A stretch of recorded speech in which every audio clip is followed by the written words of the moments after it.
Mm-mm-mm-mm.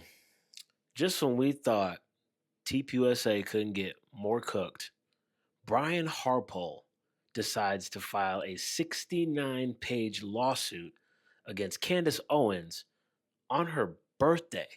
What's going on, y'all? Unleavened Truth, your boy JR, your host doing the most. Gotta be real with y'all, man. I'm perplexed. I'm shocked. If you guys didn't catch it a couple days ago, I think it was yesterday actually, Brian Harpole decided to file a lawsuit against Candace Owens for defamation. Now, obviously, on face value, this would be like, oh, someone's finally coming after Candace and gonna expose all the lies she's telling. But I'm gonna tell you the real reason Brian Harpole is filing this lawsuit. And in my opinion, it has absolutely nothing to do with defamation. Now, before we dive in, make sure y'all hit that like and subscribe on the way in. We just crossed over our first 100 subscribers. Yay for us. We also got 450 followers on TikTok. So things are moving. Our community is growing, and I'm really excited. I really appreciate all y'all who've been rocking with me so far. Let's keep it rolling. Now, obviously, I'm not a lawyer, so I had to do a little digging, try to figure out like what does a defamation lawsuit actually entail? What does that look like? And what I found was interesting. Most defamation suits follow a specific process. Okay. Someone says something about you publicly that is, defaming your character or belittling your character, right? And so you first send out a cease and desist or a retraction letter, right? Just saying, hey, you said this, this isn't true, take it back. You then give the other party a chance to take it back, right? And if they don't, then you file a formal lawsuit. Brian Harpole, the former head of Charlie Security, because obviously Charlie's no longer with us, did none of that. He had the lawsuit prepared first and then sent Candace a notification 4 days before filing the lawsuit. No chance to retract her statement, no chance for cease and desist, nothing. So here we are yet again with another scenario where the people surrounding Charlie Kirk are doing things that are abnormal or weird. It started back with one of our last videos where we talked about how there was no EMS to take care of Charlie when he was shot, no ambulance on site, right? We had Brian Harpole, who voluntarily hopped on Sean Ryan's podcast and talked about how he didn't have clearance to secure the rooftops at UVU. Why would you have the event if you can't secure the safety of your most important client? We have Erica Kirk, who is on one hand begging for privacy and in the same breath showing us video of her holding her dead husband's hand while he lay in a casket. We have Terrell Farnsworth, who, upon Charlie getting shot, runs to the corner of a grassy knoll and starts filming himself and claiming Charlie's dead before he even makes it into the SUV. And now with this lawsuit with Brian Harpole, to me, this is not how an innocent man responds. This is not how an innocent man clears his name. This is, however, how you put pressure on somebody when you want them to stop doing what they're doing. So here's what I think is really happening here. And you guys, let me know in the comments if you agree, disagree. I think there's three reasons. Let me stop doing this with my hands. I'm sorry, y'all. I think there are that's weird. I think there are three reasons why Brian Harpole is filing this lawsuit. Now, the first reason, and I think this is probably the most logical of the three, but the first reason why I believe Brian Harpole is filing this lawsuit against Candace Owens is to force her hand so that she has to divulge all of the information that she's been guarding and kind of slow rolling throughout this entire process, the last 6, 7 months, right? If you remember on previous episodes, Candace has basically been begging, right? Sue me. Like she's begging them to sue her. Why? Because the minute they open that door and bring in the courts and bring in a formal lawsuit, now she can request tons of information in discovery, right? Because they have to prove that Candace is guilty. Well, now the video that was taken from Terrell Farnsworth, right? The other cameras that we have yet to see, uh, the text messages between Andrew Colvett, Erica Kirk, the timeline of the plane flights that Baron Coleman and others have been investigating, all that information now has to become public. You have to bring that out into the light. Okay. And so Candace is like, yeah, go ahead, sue me. I'm making all these claims because she knows, in my opinion, she knows that they can't refute a lot of what she's claiming because of what she might be having, what she might be hiding under her sleeve, right? In my opinion, Brian Harpole is doing the exact same thing to her. Okay. He's filing this lawsuit and hoping that Candace actually follows through with this in a way that requires her to divulge all the information that she may have on not only Brian Harpole, but anybody that might be connected to Brian Harpole, right? Because that information is going to be pertinent to proving if she actually defamed Brian Harpole and his character. So if Brian Harpole sues Candace and it goes to trial, she has to produce her sources. That might include text messages between her and Mitch Snow, right? The eyewitness who says he saw Brian Harpole at Fort Huachuca, okay? That might involve some text messages, maybe even text between her and Charlie, okay? That might involve the text message thread between Candace and Andrew Colvett. But most importantly, it's going to reveal who some of her inside sources may be at TPUSA. Because as we know, she's been getting fed a lot of info. We got the leaked Zoom call from Erica Kirk from Candace, right? We had text messages from people who said that TPUSA was stalking them, and the girl, I can remember her name, who got fired and had the person from TPUSA pull up at her doorstep. So if this lawsuit goes to the discovery phase, everything that Candace has is coming out in the open. She will not be able to play this slow roll game anymore. Every text, every bit of unreleased evidence, if she has secret footage, all of it comes to light. Now, remember how I said in the beginning, Brian Harpole is not doing this because he thinks Candace actually defamed him. And we can prove that in the lawsuit. Brian Harpole was telling people to say that if I interview this guy, I'm going to sue you. And I thought that was completely deranged. I said, well, this is crazy. Brian Harpole has my number. Why is he sending out these random YouTubers? He knows who I am. I've defended him on his podcast. So I reached out to him before we hosted Mitch Snow to get his fuller story. And he actually remarkably embeds these many messages to him in the lawsuit. Hi, Brian. This is Candace Owens. A lot of people are telling me that you're planting seeds regarding a lawsuit. I wanted to see if you wanted to have an off-record discussion with me about anything, or if you'd like to simply clarify something that you think that I got wrong. You can see I followed up on December 19th. Hi, Brian. Just again, reaching out in case you want to clarify your whereabouts on the morning of September 9th. I'm only interested in the truth. So I would be happy to debunk Mitch if he perhaps is misremembering the faces that he saw. No response. Multiple messages that I sent him, he just didn't answer. So why? So Candace literally, one, was on Brian Harpole's side. Okay. She was one of the few people that was defending the people closest to Charlie, specifically his security team, when a lot of us, myself included, was like, no, they're the first people we need to look at. She was actually defending them. And two, she reached out to Brian Harpole several times asking to clarify some of the information that she was bringing to light and gave him an opportunity to clear his name. He didn't respond. So how do you go from not responding to a text message to clear your name to now being mad that your name's not clear? Logically, this makes no sense, okay? Which is why I said I don't believe Brian Harpole is doing this because he actually thinks Candace is defaming him. I think there's some ulterior motives here. So I don't think this is about shutting Candace up. I think this is about bringing all the information she has to light before she has a chance to release it herself. Now, here's my second theory as to why Brian Harpole is doing this. And if I'm being honest, this is probably part of it, right? I don't think this can be ruled out, but I don't think this is the main motivation. But I think this is part of it. And that's simply the fact that they want to overwhelm Candace so much that she no longer can focus on the facts and the materials of this investigation. Okay? Let's think about it. Brian files his lawsuit on April 29th. April 29th is Candace Owens' birthday.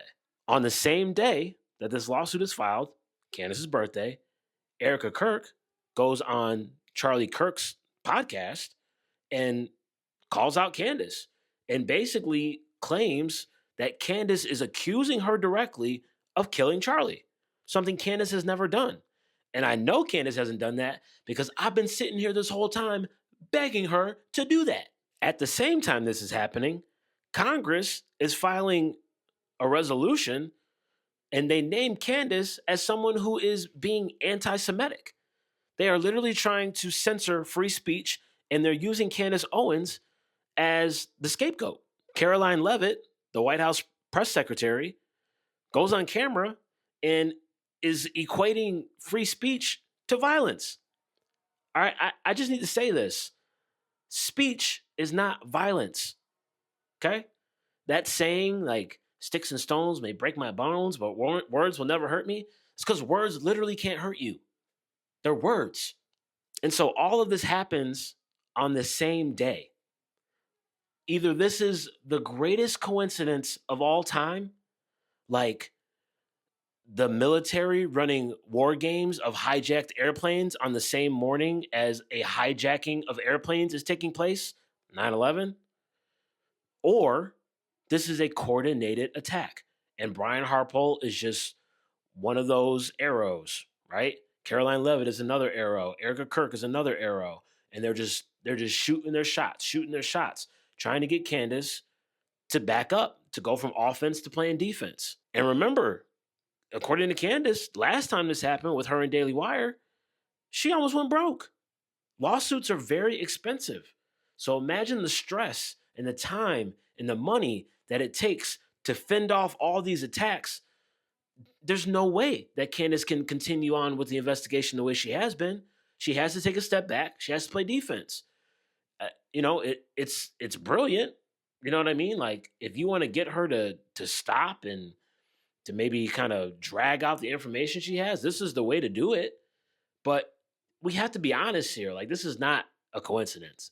It's impossible. Now, again, these first two reasons I think are the most legitimate. Okay. I think number two is obvious, right?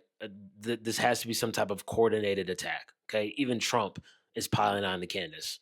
Like, you're the president. Why are you even paying attention to a podcaster? Like, especially a podcaster who helped get you in office twice. It just doesn't make sense to me unless that's part of the strategy, right? So I think we got to admit that that's at least on the table. And the first reason that I brought up, right, of Brian actually trying to siphon out Candace's info before she can do it herself, I think that's just as legitimate. And like I said, I think it's the most logical explanation for what's going on. But here's the third reason, and the third thing that I think is happening here. And I can't believe I'm saying this because I just got done talking about how I don't trust any of these people. But the believer in me is going to give them the benefit of the doubt. Okay? Maybe, just maybe, Brian Harpole actually wants the truth to come out. Hear me out. Remember, I just showed you, Harpole's legal team included the text messages from Candace Owens in the lawsuit. Text messages where Candace is literally trying to help Brian Harpole by giving him the opportunity to clear his name. Okay? They're literally ruining the case within the case. But if you are Brian Harpole, and let's be real about it, maybe he's having some buyer's remorse, right? Maybe he's having some second thoughts. Maybe he wants immunity. Maybe he does know what actually happened to Charlie Kirk. Maybe he really was at Fort Huachuca having a meeting with some top brass in the military 2 days before Charlie Kirk was killed, right? And if that's the case, and he doesn't want to be the one to bring that information out, well, now he needs help, okay? You can't just go to Candace Owens and say, hey, here's what I know, right? That's too dangerous, okay? But if you take the legal route, right, file a lawsuit, force discovery, and now both sides have to provide all the information that they have, right? Because we know Brian Harpole's got information that we don't have. We haven't even heard from the guy since he was on the podcast with Sean Ryan. So if his plan is to force Candace to force his hand, right? A little 4D chess action going on here.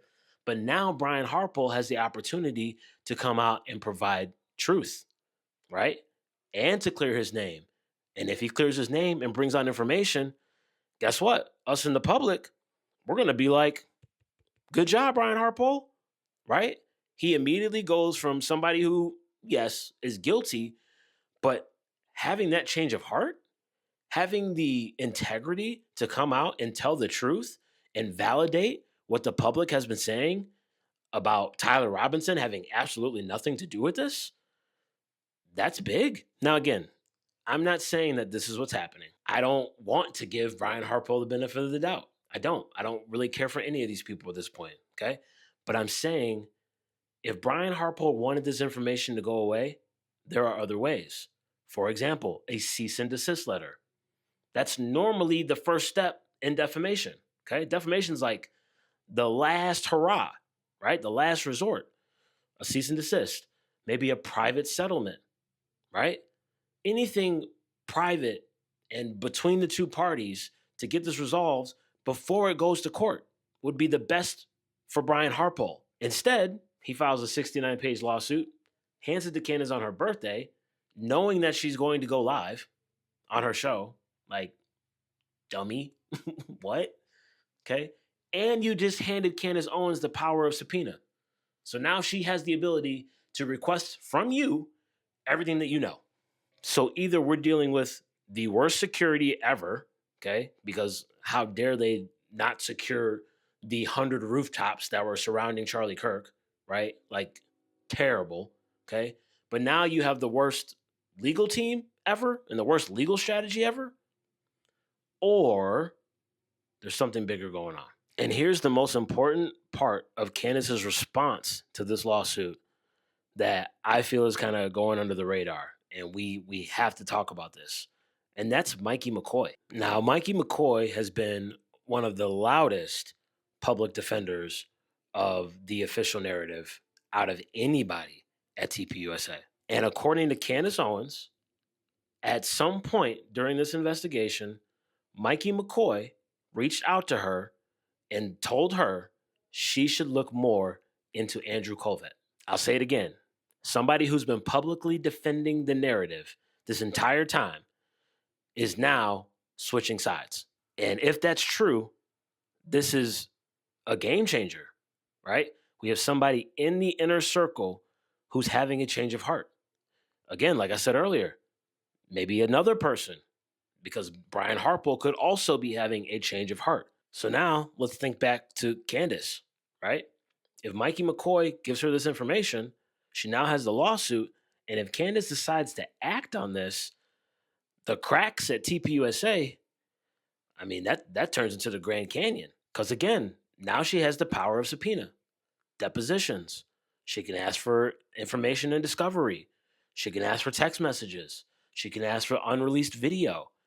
Anything and everything is on the table if Candace decides to fight this. And I'm going to be real with y'all.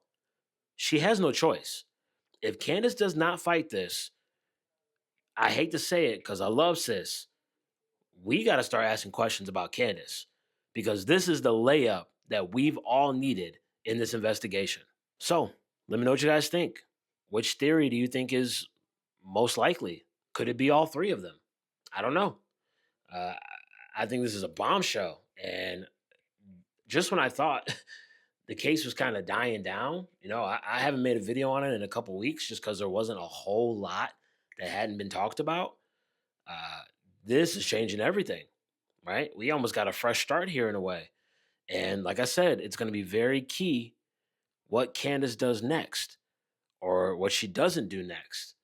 Because if we don't see what, in my opinion, is the obvious next step, which would be to push this thing further, if we don't see that from Candace, y'all, to me, we got something bigger going on. And we're going to have to talk about that. But let me know what y'all think in the comments, man. Like I said, if this video and others bring you value, please hit that like, subscribe. We got 127 subs and climbing. We're moving, y'all. So I appreciate y'all rocking with me. I appreciate the support. And we'll keep it going. Okay? Till next time.